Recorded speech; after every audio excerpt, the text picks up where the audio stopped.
चलो बच्चों, तो आज हम लोग इकोनॉमिक्स में चैप्टर नंबर 6 शुरू करें ना, जिसका नाम है अनएम्प्लॉयमेंट। हमने चैप्टर नंबर 5 देखा था कि जो पॉवर्टी के बारे में था। अब इकोनॉमिक्स का ये 6 चैप्टर वो अनएम्प्लॉयमेंट के बारे में आता है। अनएम्प्लॉयमेंट मीन्स बेरोजगारी कहते हैं। ये भी हर देश की जो है वो कॉमन प्रॉब्लम्स में से एक प्रॉब्लम मानी जाती है। हमने पॉवर्टी के बारे में भी समझा था कि दुनिया का कोई ऐसा देश बाकी नहीं है कि जहाँ पर पॉवर्टी की प्रॉब्लम न हो। उसी तरह से ही दुनिया का कोई भी ऐसा देश बाकी नहीं है कि जहाँ पर अनएम्प्लॉयमेंट की प्रॉब्लम ना हो। बरोबर ना? ये बात अलग होती है कि जो डेवलप्ड कंट्रीज हैं वहाँ पर अनएम्प्लॉयमेंट की प्रॉब्लम कम होती है या शॉर्ट टर्म होती है, वहाँ पर ये प्रॉब्लम का सॉल्यूशन जल्दी आ जाता है। और जो डेवलपिंग कंट्रीज होती है, इंडिया जैसी डेवलपिंग कंट्रीज, वहाँ पर अनएम्प्लॉयमेंट की प्रॉब्लम ज़्यादा है और इसका सॉल्यूशन निकालना भी जो है वो काफ़ी मुश्किल हो जाता है। बरोबर ना? तो ऐसी अनएम्प्लॉयमेंट की प्रॉब्लम के बारे में हम लोग समझेंगे यहाँ पर कि इंडिया में जो अनएम्प्लॉयमेंट की प्रॉब्लम्स है वो बाकी के कंट्रीज़ के कंपैरिजन में थोड़ी ज़्यादा है। बाकी डेवलप कंट्रीज़ के कंपैरिजन में इंडिया में अनएम्प्लॉयमेंट ज़्यादा है और ये अनएम्प्लॉयमेंट वो हमारी कंट्री के डेवलपमेंट को जो है वो रोकता है। बरोबर ना? हमारे देश को आगे बढ़ने से रोकता है। और अनएम्प्लॉयमेंट और पॉवर्टी ये दोनों एक दूसरे से जुड़े हुए हैं। ये पॉइंट हमने आगे के चैप्टर में भी देखा था। अनएम्प्लॉयमेंट एंड पॉवर्टी ये दोनों एक दूसरे से कनेक्टेड हैं कि जहाँ पर अनएम्प्लॉयमेंट होता है वहाँ पर पॉवर्टी भी होती ही है और जहाँ पॉवर्टी होती है वहाँ पर अनएम्प्लॉयमेंट आता ही है। बरोबर ना? दोनों एक दूसरे से जो है वो इंटरकनेक्टेड हैं। तो ऐसे अनएम्प्लॉयमेंट के बारे में अगर हम लोग इस चैप्टर में समझें तो सबसे पहले तो अनएम्प्लॉयमेंट का बेसिक मीनिंग समझते हैं कि भाई उसका मीनिंग क्या है, उसे थोड़ा सा जो है वो ध्यान से हम समझें। अनएम्प्लॉयमेंट या तो बेरोजगारी जिसे हम लोग कहते हैं, सिंपल मीनिंग में वो कहलाता है जब कोई पर्सन को जो है वो काम न मिलता हो तो वो पर्सन बेरोजगार कहलाता है। बरोबर ना? जब कोई पर्सन को अपने अकॉर्डिंग वर्क न मिलता हो तो वो अनएम्प्लॉयड पर्सन कहलाया और उसकी वो कंडीशन अनएम्प्लॉयमेंट कहलाती है।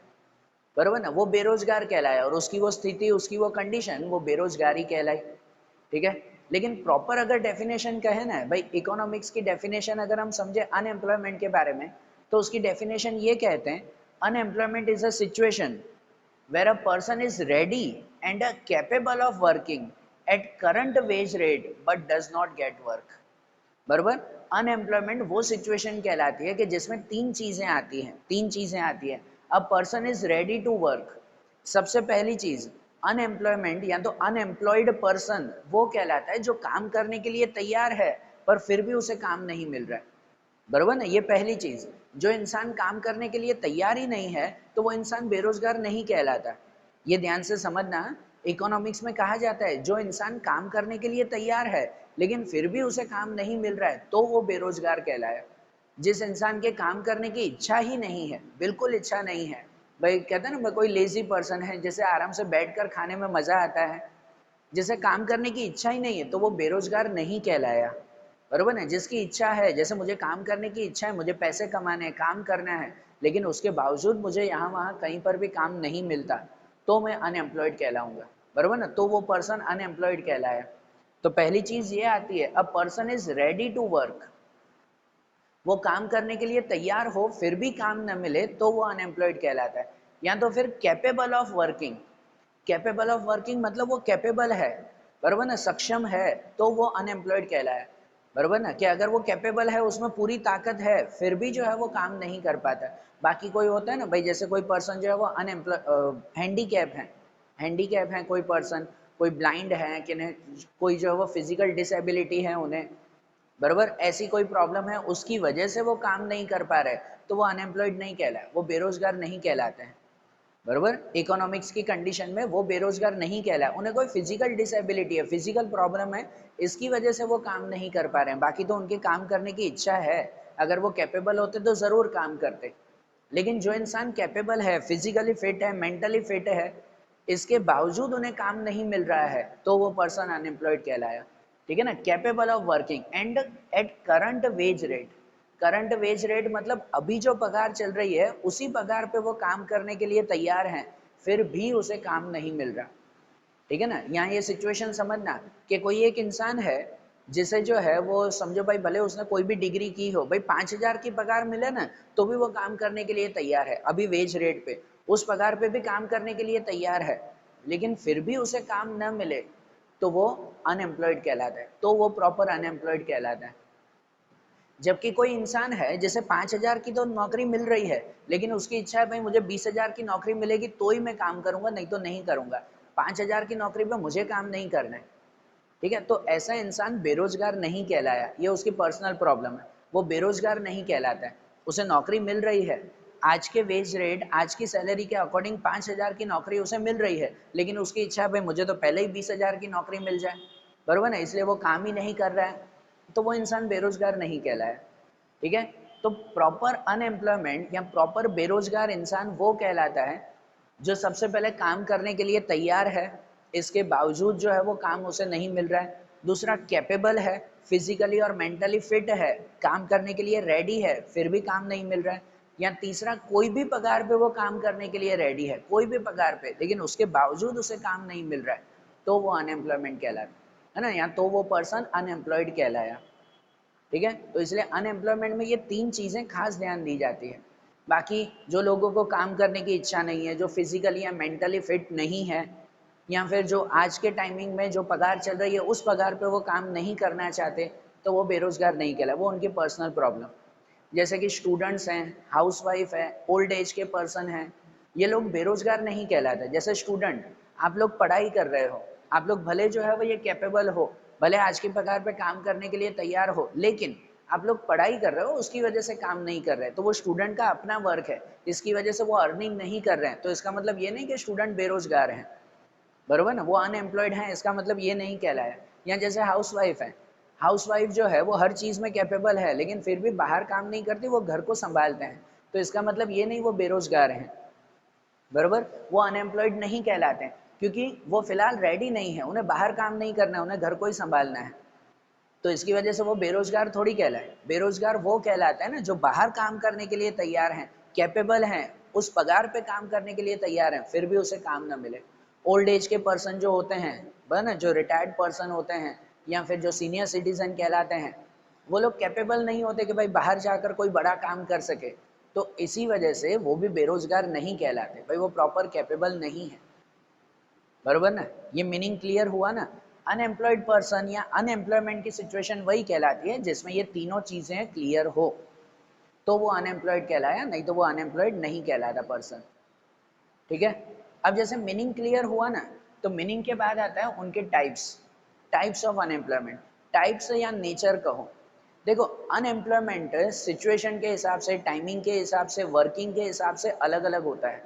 अनएम्प्लॉयमेंट की सिचुएशन हर जगह पर जो है वो अलग अलग होती है, बरोबर। Developed countries and developing countries, इनमें अनएम्प्लॉयमेंट अलग अलग होता है। डेवलप्ड कंट्रीज में जो है वो अनएम्प्लॉयमेंट शॉर्ट टर्म के लिए होता है, भाई जल्दी उसका सॉल्यूशन आ जाता है, डेवलपिंग कंट्री में इतना जल्दी सॉल्यूशन नहीं आता, बरोबर ना। इसलिए अनएम्प्लॉयमेंट के टाइप्स कहो या उसका नेचर कहो, वो हर सिचुएशन के अकॉर्डिंग अलग अलग होता है। अगर इंडिया में कहे ना, तो इंडिया में जो है वो श्री राजकृष्ण कमेटी ने, श्री राजकृष्ण कमेटी ने अनएम्प्लॉयमेंट के टाइप्स बताने से पहले जो है वो उसका नेचर बताया है, कि अगर अनएम्प्लॉयमेंट के टाइप्स जानने हैं तो वो इनके बेस पर टाइप्स बना सकते हैं। अनएम्प्लॉयमेंट के टाइप्स वो इनके बेस पर बनाया जा सकता है, कि जैसे कि देखो, सबसे पहले टाइम के बेस पर समझना ये पॉइंट्स। टाइम के बेस पर अनएम्प्लॉयमेंट वो कहलाती है, कहते हैं कि भाई जिस पर्सन को जो है वीकली 28 आवर्स से जो है वो कम की जॉब मिलती हो ना, कम की जॉब मिलती हो या उससे भी कम उसे नहीं मिल रहा है काम, तो वो पर्सन अनएम्प्लॉयड कहलाता है, बरोबर। जिस पर्सन को वीकली 28 आवर्स से कम की जॉब मिल पाती हो उसे, बराबर, तो वो हैवी अनएम्प्लॉयड पर्सन कहलाता है, या वो सिचुएशन हैवी अनएम्प्लॉयमेंट कहलाती है। वीकली 28 आवर्स, वीकली 28 आवर्स मतलब दिन में जो है वो 4 घंटे, 4 से 5 घंटे की भी जो है वो उसे काम न मिले, या उससे भी कम काम मिले उसे अगर दिन का, तो वो पर्सन जो है वो हैवी अनएम्प्लॉयड कहलाता है। जिसे जो है वो वीकली 28 टू 42 आवर्स के बीच में अगर काम मिलता हो ना, वीकली 22 और 48, मतलब दिन में जो है वो 5 से 6 घंटे की अगर उसे पगार, मतलब नौकरी मिल रही है, कामकाज मिल रहा है, उसके अकॉर्डिंग उसे पगार मिल रही है, तो वो मॉडरेट अनएम्प्लॉयड कहलाया, मॉडरेट अनएम्प्लॉयड। भाई उसे जो है वो ज्यादा काम करना चाहिए, दिन में 12 घंटे भी वो काम कर सकता है, लेकिन जॉब मिल रही है उसे 6 घंटे की ही, तो उसके अकॉर्डिंग वो अनएम्प्लॉयड कहलाया, लेकिन मॉडरेट कहलाया। और जिसे जो है, जिसे वीकली 42 आवर्स से भी ज़्यादा काम मिल रहा है, मतलब दिन में 6-7 घंटे से जो है वो ज़्यादा वो नौकरी कर रहा है, तो वो पर्सन अनएम्प्लॉयड कहलाता नहीं है। तो इसलिए अनएम्प्लॉयमेंट टाइमिंग के अकॉर्डिंग भी डिसाइड होती है या फिर इनकम के हिसाब से डिसाइड होती है। अनएम्प्लॉयमेंट इनकम के अकॉर्डिंग भी डिसाइड की जाती है कि इनकम के हिसाब से ऐसा कि हर पर्सन की अपनी कुछ बेसिक नीड्स होती हैं, घर के खर्चे होते हैं, भाई घर संभालना, ये सब खर्चे पूरे करना, ये बेसिक नीड्स उसकी होती है। उस बेसिक नीड के अकॉर्डिंग अगर उससे उतनी या उससे ज़्यादा उसे अगर पगार मिल जाती है ना, तो वो पर्सन अनएम्प्लॉयड कहलाता नहीं है। उसकी बेसिक नीड से कम अगर उसे पगार मिलती हो ना या सैलरी मिलती हो, तो वो पर्सन जो है वो अनएम्प्लॉयड कहलाता है। मतलब कोई अगर फैमिली है जिसे जो है वो महीने में पूरे महीने का खर्चा उसका कुछ अप्रोक्स 15,000 के आसपास होता है, बराबर ना, 15,000 के आसपास उसका घर का खर्चा चाहिए, रेंट भरना है, लाइट बिल भरना है, खाने पीने का, कपड़ों का खर्चा, ये सब खर्चे मिलाकर महीने के 15,000 हो जाते हैं अप्रोक्स। और उस पर्सन को महीने की 15,000 की भी जॉब अगर न मिले ना, तो वो पर्सन अनएम्प्लॉयड कहलाता है इनकम के हिसाब से, बराबर। और जैसे 15,000 का एक्सपेंस है और उससे ज़्यादा अगर उसे पगार मिल रही है या उतनी भी मिल रही है, तो भी फिलहाल वो अनएम्प्लॉयड कहलाया नहीं। ठीक है ना। तो इनकम के हिसाब से भी अनएम्प्लॉयमेंट डिसाइड होता है, या तो फिर विलिंगनेस के हिसाब से। विलिंगनेस मतलब इच्छा के हिसाब से, या कहो टाइमिंग के हिसाब से। कि भाई समझो, इच्छा के हिसाब से अगर हम ऐसे कहें कि कोई पर्सन की दिन में 12 घंटे जो है वो काम करने की इच्छा है, लेकिन इसके बावजूद उसे जो है वो जॉब मिल रही है सिर्फ 4 से 5 घंटे की, बरोबर ना। वो दिन में 12-12 घंटे भी काम कर सकता है, उसकी इच्छा है, वो कैपेबल है, लेकिन इसके बावजूद उसे कम जॉब मिल रही है, तो वो पर्सन अनएम्प्लॉयड कहलाता है। बिल्कुल भी जॉब ना मिले तो वो तो फुल्ली अनएम्प्लॉयड कहलाया, लेकिन अगर कम मिले ना, तो वो अनएम्प्लॉयड कहलाया, या उसे जो है वो अंडर एम्प्लॉयमेंट कहते हैं। आगे पॉइंट में समझेंगे हम लोग, बरोबर।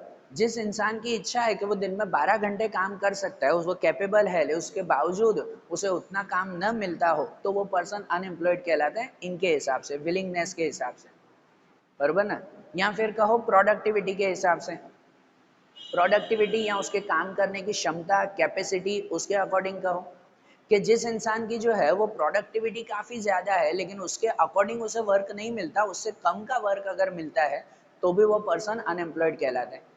भाई सपोज कोई कंपनी में जो है वो वर्क करना है, सपोज कोई पर्टिकुलर बॉक्सेस बनाने हैं, है ना, कोई पैकिंग बॉक्स बनाने हैं हमें, कोई भी पर्टिकुलर वर्क, तो उस वो बॉक्सेस बनाने के लिए वो दिन में जो है वो 100 बॉक्स बना सकता है, इतनी उसमें कैपेसिटी है, इतनी उसकी प्रोडक्टिविटी है कि वो दिन में 100 बॉक्स बना सकता है। लेकिन इसके बावजूद उसे काम मिलता है दिन में खाली 20 या 30 बॉक्स बनाने का, उससे ज़्यादा उसे काम नहीं दिया जाता, तो भी तो वो पर्सन अनएम्प्लॉयड कहलाया ना, बरोबर ना।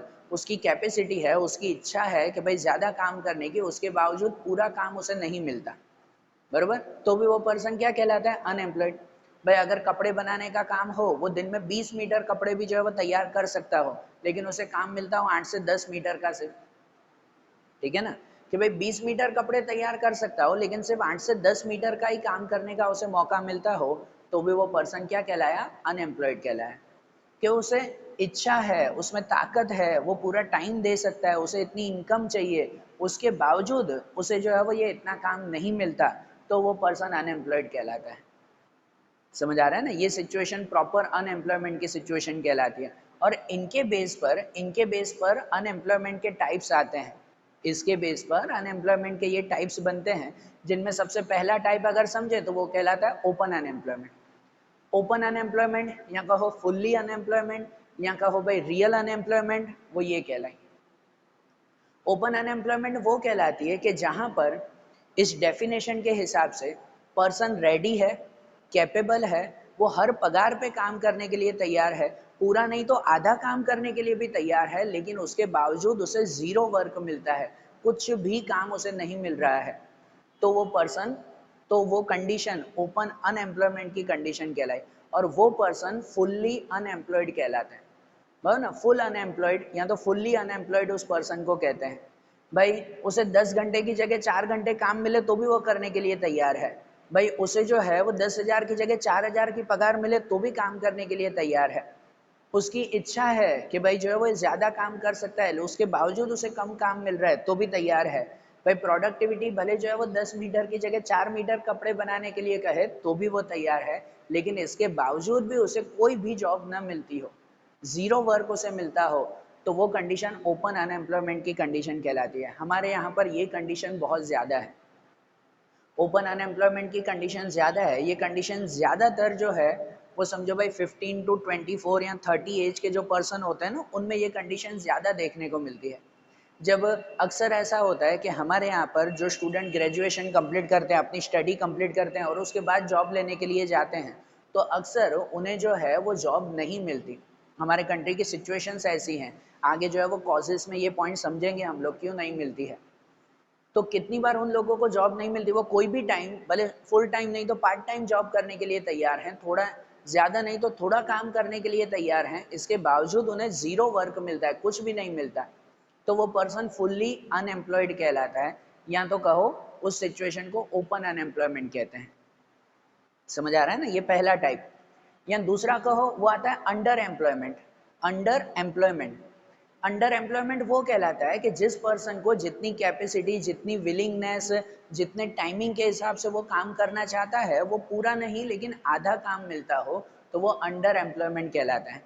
ये तो कहलाता है ना open unemployment, complete zero work उसे जो है वो मिलता हो, कुछ भी काम उसे न मिलता हो, तो वो ओपन अनएम्प्लॉयमेंट। लेकिन उसे जितना काम करने की कैपेसिटी है उससे कम काम उसे मिलता हो, तो वो अंडर एम्प्लॉयमेंट कहलाता है। अंडर एम्प्लॉयमेंट बराबर ना, जितना उसे काम करना चाहिए उससे कम। वो जो सिचुएशन मैंने यहाँ पर बताई इन चारों में, वो अंडर एम्प्लॉयमेंट के लिए कह सकते हैं कि भाई वो पूरे हफ्ते में या रोज के वो 10-10 घंटे भी काम कर सकता है, लेकिन उसे 4 घंटे का काम मिलता है, बराबर। जितनी कैपेसिटी है उससे जो है वो कम काम मिल रहा है। वही जैसे प्रोडक्टिविटी में कि वो जो है वो 10 मीटर कपड़े बना सकता है, लेकिन 5 मीटर कपड़े बनाने का ही उसे काम मिल रहा है, बरोबर ना। तो ऐसी सिचुएशन क्या कहलाती है? अंडर एम्प्लॉयमेंट कहलाती है। ये अंडर एम्प्लॉयमेंट की सिचुएशन की वजह से जो है वो हमारे यहाँ पर इस सिचुएशन से ऐसे समझो पॉवर्टी की सिचुएशन बहुत बढ़ती जाती है, क्योंकि इंसान को जितनी पगार मिलनी चाहिए, जितना कामकाज उसे मिलना चाहिए, उतना काम उसे नहीं मिल रहा है, जिसकी वजह से जो है वो उसकी जितनी ग्रोथ होनी चाहिए, जितना डेवलपमेंट होना चाहिए ना, उस पर्सन का जितना डेवलपमेंट होना चाहिए, वो डेवलपमेंट उसका नहीं हो पाता। बरोबर ना भाई, मुझे अपने वर्क के लिए, अपने डेवलपमेंट के लिए मुझे महीने के जो है वो 15 से 20 हज़ार की जरूर हो, लेकिन मुझे नौकरी मिलती है खाली 8 से 10 हज़ार की, और मजबूरी में करना ही पड़ता है। बरोबर ना, 15-20 नहीं तो चलो 8-10 तो मिले। अक्सर लोग यही करते हैं ना कि चलो पूरे नहीं थोड़े तो मिल रहे हैं ना, करो ना, फिलहाल इतनी जॉब तो करो। ठीक है, ये सिचुएशन अंडर एम्प्लॉयमेंट कहलाती है कि उसकी कैपेसिटी, विलिंगनेस काफी है, लेकिन उसके अकॉर्डिंग उसे जो है वो पूरा काम नहीं मिलता, वो अंडर एम्प्लॉयमेंट। इसके बाद आता है डिसगिस्ड अनएम्प्लॉयमेंट। डिसगिस्ड अनएम्प्लॉयमेंट, ये ध्यान से समझना भाई, इसे कहते हैं हम लोग हिंदी या गुजराती में छुपी बेरोजगारी। छुपी बेरोजगारी, डिसगिस्ड अनएम्प्लॉयमेंट, ये वो कहलाता है कि जहां पर कोई भी वर्क के लिए जितने लोगों की जरूर हो, उससे कई ज्यादा लोग वहां पर जो है वो काम करते हो। जितने लोगों की जरूर हो उससे कई ज्यादा लोग वहां पर काम कर रहे हैं, और एक्स्ट्रा लोगों को निकालने के बावजूद, एक्स्ट्रा लोग हैं उसे अगर निकाल देना, इसके बावजूद काम में कोई फर्क पड़ता नहीं है, काम तो उतना ही होता है। तो जो एक्स्ट्रा लोगों को निकाल दिया ना, या एक्स्ट्रा लोग जो वहां पर जुड़े हुए हैं ना, वो एक तरह का डिसगिस्ड अनएम्प्लॉयमेंट की तरह कहलाता है। बरोबर, मतलब ऐसे समझो कि भाई कोई एक शॉप चल रही है, जिस शॉप को संभालने के लिए 4 लोगों की ही जरूरत है, 4 लोग उसे अच्छी तरह से संभाल लेंगे, उससे ज्यादा लोगों की जरूरत नहीं है। एक छोटे से शॉप का एग्जाम्पल दे रहा हूँ। लेकिन फिर भी कितनी बार ऐसा होता है कि यार कल चलो कोई पहचान वाला है ना, कोई दोस्त है, कोई रिलेटिव है, उसे भी काम पे लगा दिया। अब जरूर 4 लोगों की है, लेकिन वहां 7 लोग काम कर रहे हैं, 3 लोग एक्स्ट्रा। इन 3 लोगों को अगर नौकरी से निकाल भी दो ना, तो भी काम में कोई फर्क नहीं पड़ेगा कि भाई वो लोग निकल गए तो अब काम कौन करेगा, काम कम हो जाएगा, प्रोडक्शन कम हो जाएगा, इनकम कम हो जाएगी, कुछ भी फर्क नहीं पड़ने वाला है। बरोबर, कि वो 3 लोग अगर निकल भी गए तो भी काम तो उतना ही होगा, सब चीजें वैसी की वैसी ही चलती रहेगी। तो वो जो 3 लोगों को अगर निकाल देना, तो वो एक तरह का डिसगिस्ड अनएम्प्लॉयमेंट कहलाता है, वो बेरोजगार कहलाते हैं कि भाई वो खाली उसमें एक्स्ट्रा जुड़े हुए हैं, उन्हें जो है वो वहां पर काम करने की कोई जरूरत नहीं है। समझ आ रही है बात? इसे छुपी बेरोजगारी कहते हैं। हमारे इंडिया में एग्रीकल्चरल सेक्टर में ये अनएम्प्लॉयमेंट बहुत ज्यादा देखने को मिलती है। एग्रीकल्चर सेक्टर में अक्सर ऐसा होता है कि भाई गांव में जो खेती करते हैं ना, अब पूरे खेत में खेती करने के लिए 5 लोगों की जरूरत है, लेकिन इसके बावजूद घर में जो है वो अगर 10 लोग हो, तो दूसरे 5 लोगों को और कहीं नौकरी नहीं मिल रही, आसपास कोई फैक्ट्री नहीं है, वो शहर जा नहीं सकते हैं, तो एक ही खेत में 5 की जगह 10 ही लोग काम करते हैं, बरोबर ना। 5 की जगह 10 ही लोग वहां पर काम करें, अब जरूर 5 की है, बाकी के 5 वहां काम करेंगे तो कोई काम में फर्क नहीं, कोई काम बढ़ेगा भी नहीं, उतना का उतना ही रहेगा वहां पर काम। सही बात है ना। लेकिन फिर भी इनडायरेक्टली जो है वो प्रॉफिट कम हो जाता है उसमें। भाई समझो 5 लोग काम कर रहे हैं तो जितना खेती में प्रॉफिट होगा वो 5 में बटेगा ना। 5 की जगह 10 लोग वहां पर काम कर रहे हैं तो जितना प्रॉफिट होगा 5 की जगह 10 में बटेगा, तो सबको कम कम प्रॉफिट मिलेगा ना वो। सही बात है ना। तो ये ऐसी अनएम्प्लॉयमेंट डिसगिस्ड अनएम्प्लॉयमेंट कहलाती है कि अगर एक्स्ट्रा 5 को निकाल भी दो तो भी काम में कोई फर्क नहीं पड़ता। मतलब समझो ये डिसगिस्ड अनएम्प्लॉयमेंट का है ना, तो इसके लिए कहा जाता है कि इसकी मार्जिनल प्रोडक्टिविटी जीरो होती है। Marginal productivity zero, marginal productivity मतलब कि अगर कोई एक्स्ट्रा पर्सन को काम पे रखो या एक्स्ट्रा पर्सन को काम से निकाल भी दो ना, तो भी प्रोडक्शन या प्रोडक्टिविटी पे कोई फर्क पड़ता नहीं है। भाई 5 लोग काम कर रहे हैं, 7 लोग वहां पर बैठे हुए हैं, 2 को निकाल दो तो भी प्रोडक्शन में फर्क नहीं पड़ेगा, या कोई एक आध 2 एक्स्ट्रा रख भी दो तो भी प्रोडक्शन में फर्क नहीं पड़ेगा, क्योंकि जरूर 5 की है, बाकी सब तो एक्स्ट्रा है, वो तो बेवजह काम कर रहे हैं ना, बरोबर ना। वो एक तरह के बेरोजगार ही कहलाते हैं, तो वो कहलाता है डिसगिस्ड अनएम्प्लॉयमेंट। अगर प्रैक्टिकल इसको कहूँ ना, तो आपके आसपास ऐसे सिचुएशन आपने बहुत देखी होगी कि कितनी बार किसी का बिजनेस चल रहा है, छोटा मोटा शॉप चल रही है या बड़ा बिजनेस हो या कुछ भी हो, उसमें ना कोई रिलेटिव्स होते हैं, कोई फ्रेंड्स होते हैं, वो कहते हैं, उनके पेरेंट्स अक्सर कहते हैं कि यार मेरे बेटे को भी अपने वहाँ काम पे लगा दो ना। अब जरूर ना हो तो भी जो है वो पहचान वाले या वैसे लोग जो है वो उन्हें काम पे रख देते कि नहीं भाई उसने कहा है ना तो काम तो भाई रखना ही पड़ेगा उसे। अब उसे वहां पे काम पे रखो या ना रखो, प्रोडक्शन पे कोई फर्क पड़ने वाला नहीं है। तो एक्स्ट्रा इंसान को जो वहां पे रख दिया वो तो एक तरह से बेरोजगार ही कहलाता है, कि उसका जो है वो उस बिजनेस में कोई भी कंट्रीब्यूशन थोड़ी है, वो ना प्रोडक्शन बढ़ा रहा है ना कोई काम बढ़ा रहा है, कोई कंट्रीब्यूशन उसका नहीं है, जीरो उसकी प्रोडक्टिविटी चलती है। वो खाली एक्स्ट्रा बैठा हुआ है शॉप पे, बस छोटा मोटा काम करने के लिए, यहाँ वहाँ का जो है वो समझो हेल्पिंग करने के लिए दूसरों को, बस वैसा। तो ये भी तो एक तरह की बेरोजगारी ही कहलाई ना, कि अगर वो दूसरी जगह काम करता तो और अच्छी तरह से काम कर पाता, बस वो तो यहाँ एक्स्ट्रा जुड़ा हुआ है। तो ऐसी अनएम्प्लॉयमेंट डिसगिस्ड अनएम्प्लॉयमेंट कहलाती है, समझना ये। फिर उनके बाद आती है साइक्लिकल अनएम्प्लॉयमेंट। साइक्लिकल अनएम्प्लॉयमेंट ये इसके बारे में ऐसा कहते हैं कि देखो हमारे मार्केट की जो सिचुएशन है ना, वो सिचुएशन कभी भी एक जैसी नहीं रहती। मार्केट में हमेशा जो है वो कभी तेजी तो कभी मंदी आती रहती है, बरोबर ना। कभी जो है वो ये डिप्रेशन मंदी आ जाती है, तो कभी बूम की कंडीशन मतलब जो है वो तेजी की कंडीशन आती है, होता रहता है ना। ये सिचुएशन मार्केट में चलती रहती है, इसका ना कोई टाइम फिक्स होता है ना कोई डेट फिक्स होती है कि भाई अभी तेजी आएगी अभी मंदी आएगी, कोई इसके बारे में फिक्स नहीं होता। लेकिन ये फिक्स होता है कि ये चीजें आएगी जरूर, टाइमिंग भले फिक्स ना हो लेकिन आएगी, ये चीजें फिक्स होता है। तो इसलिए कितनी बार बिजनेस में ऐसा होता है कि जब जो है वो ये तेजी की सिचुएशन आती है ना, तेजी जब आ जाती है तब उस वक्त जो है वो बिजनेस में नए नए लोगों को काम पे रख दिया जाता है। भाई तेजी है तो ज्यादा लोगों की जरूरत है, ज्यादा प्रोडक्शन करना है, ज्यादा काम करना है, तो नए लोगों को काम पे रख दिया जाता है ऐसी तेजी की सिचुएशन में। लेकिन इससे अपोजिट जब डिप्रेशन आता है, जब मंदी की सिचुएशन आती है, तब उस वक्त जो है जो एक्स्ट्रा लोगों को काम पे रखा है ना, कितनी बार उन्हें वापस निकाल भी दिया जाता है, उन्हें जो है वो निकाल दिया जाता है। और मंदी की वजह से जिनको अगर निकाल दो ना, तो ऐसी सिचुएशन या ऐसी अनएम्प्लॉयमेंट वो साइक्लिकल अनएम्प्लॉयमेंट कहलाती है, कि भाई पर्टिकुलर टाइमिंग पे उन्हें जॉब मिलती है, उसके बाद जो है वो जॉब लेस होते हैं, ऐसे समझो, बरोबर ना। भाई जैसे अक्सर ऐसा होता है, दिवाली का टाइमिंग होता है ना, तब जो है वो ये तेजी होती है, हर जगह पर हर लोगों को जो है वो काम पे, नए नए लोगों को काम पे रखा जाता है।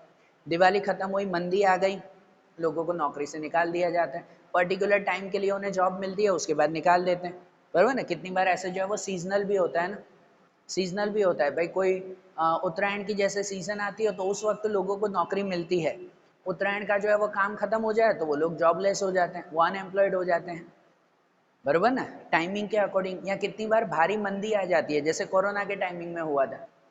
भाई इतना ज्यादा डिप्रेशन, इतनी ज्यादा मंदी आ चुकी थी उस वक्त कि कितनी सारी कंपनी, कितने सारे बिजनेसमैन ने जो है वो अपने यहाँ से लोगों को निकाल दिया था, बरोबर। तो वो भी तो एक तरह की साइक्लिकल अनएम्प्लॉयमेंट कहलाई ना।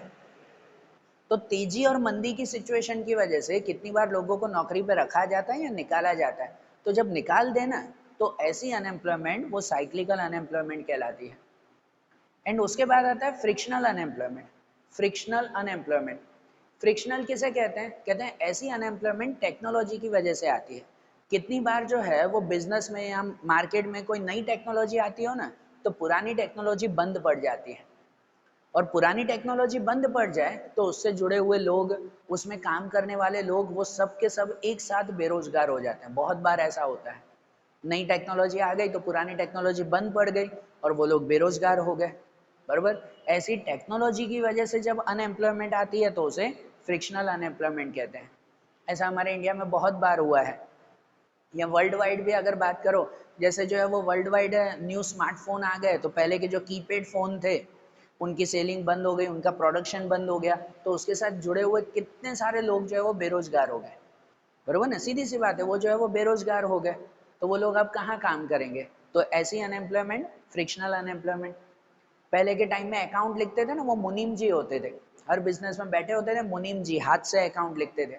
अब कंप्यूटर आ गया तो कंप्यूटर पे जो है वो सीए, चार्टर्ड अकाउंटेंट अब जो है वो अकाउंट लिखते हैं, तो वो मुनीम जी बेरोजगार हो गए।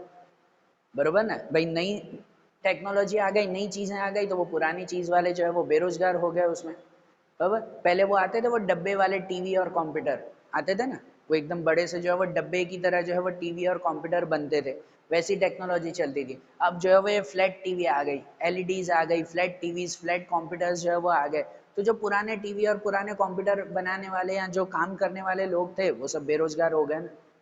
ठीक है ना, कोई कंपनी में पहले जो है वो जो भी काम होता था वो समझो मैन्युअली होता था। मैन्युअली मतलब कि भाई हाथ से होता था, मजदूर काम करते थे। अब मजदूरों की जगह पर वहां पर जो है वो बड़ी मशीन रख दी।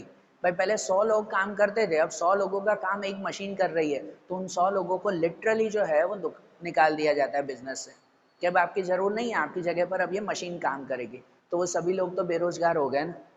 बरोबर ना, तो इन शॉर्ट टेक्नोलॉजी की वजह से जो है जब अनएम्प्लॉयमेंट आती है, न्यू टेक्नोलॉजी की वजह से पुरानी टेक्नोलॉजी बंद पड़ जाती है और फिर जो अनएम्प्लॉयमेंट क्रिएट होती है तो उसे फ्रिक्शनल अनएम्प्लॉयमेंट कहते हैं। बरोबर, तो ये नाम ध्यान आ रहा है ना, अनएम्प्लॉयमेंट के ये टाइप्स वो अच्छी तरह से ध्यान में रखना। तो आज जैसे हमने मीनिंग, उसके टाइप्स समझे, उसका नेचर आज हमने अनएम्प्लॉयमेंट का समझा। अब अनएम्प्लॉयमेंट के कॉजेस हैं कि भाई हमारे इंडिया में अनएम्प्लॉयमेंट क्यों ज़्यादा है, लेकिन उनके रिलेटेड पॉइंट्स अब हम लोग नेक्स्ट वीडियो में देखेंगे। Okay, thank you.